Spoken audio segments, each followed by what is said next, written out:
Dear students, இப்போ நம்ம வந்து கையில் ஒரு டிஜிட்டல் வாட் மீட்டர் வச்சுருக்கோம். இதில் வந்து அட் தட் இன்ஸ்டன்ட் எவ்வளவு பவர் கன்சியூம் ஆகுது அப்படிங்கிறது தெரியும்.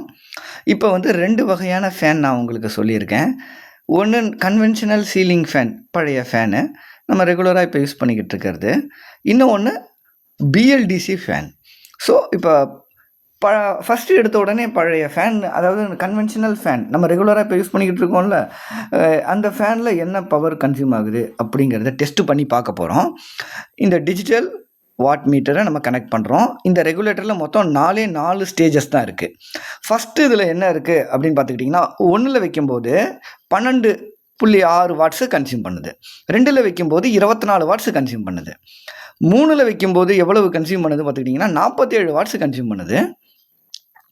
ஃபேனை ஹையஸ்ட் ஸ்பீடான 4ல் வைக்கும்போது 90 வாட்ஸ், அதாவது 90 வாட்ஸு கன்சியூம் பண்ணுது. என்னது? சாதாரண ஃபேனு.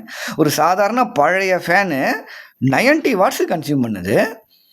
இப்போ பார்த்துக்கிட்டிங்கன்னா, இப்போ அதை அப்படியே நம்ம வந்து பிஎல்டிசி மூலமாக ரீப்ளேஸ் பண்ணி பார்ப்போம்.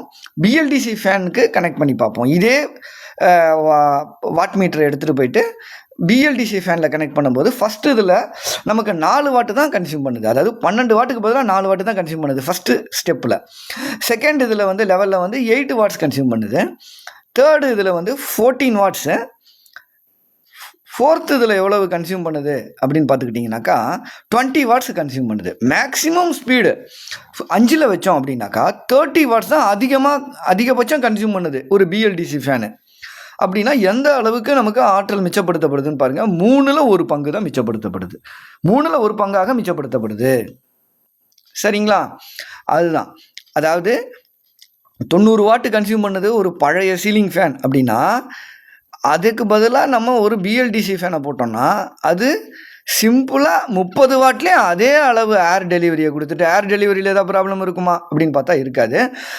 ஜஸ்ட்டு 30 வாட்லேயே உங்களுக்கு வந்து அதே அளவுக்கான ஏர் டெலிவரி கொடுத்துருது. ஸோ இப்போ பார்த்துக்கிட்டிங்கன்னா விலை மட்டும்தான் அதிகம். இது 3500 ஸ்டார்ட் ஆகும். பட் வேற கன்வென்ஷனல் சீலிங் ஃபேனுங்கிறது நமக்கு 1000 ரூபா, 1200 1500 கிடைக்கும். ஸோ இதுதான் மெயின் டிஃபரன்ஸு பிஎல்டிசி ஃபேனுக்கும் சீலிங் ஃபேனுக்கும் உண்டான டிஃபரன்ஸ்.